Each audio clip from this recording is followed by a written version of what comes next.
So next up we have the Queen, the Duchess of Cornwall and Prince Charles at the opening of State Parliament. Yeah. So Michelle, you're going to talk a bit about that. Yeah, it's an event which marks the beginning of a session of Parliament in the UK. It's really traditional. It's something that is steeped in history and its pageantry.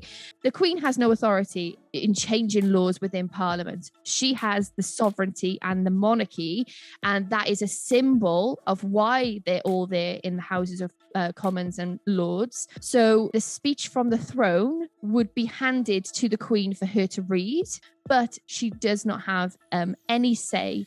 And so that speech is actually written for her by Parliament and she just reads it out. So basically, the emblems, the symbols of the sovereignty in the UK is the Imperial state crown, the sword of state, and the cap of maintenance. Each of them had their own car to the Palace of Westminster.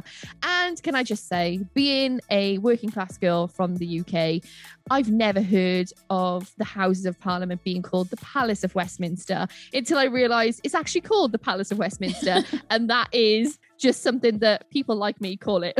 So I was like, why are they calling it the palace? I'm like, oh, it's not. Okay, I get it. The Houses of Parliament is the nickname. So I learn something every day with it. Let's talk about the Imperial state crown. Have you ever seen this in real life, Rach? Years ago when I was a child, it's so heavy that she has to practice walking in it. Yeah. And we've actually seen her talk about that before. Yeah. The actual Queen, where she was saying it was so heavy.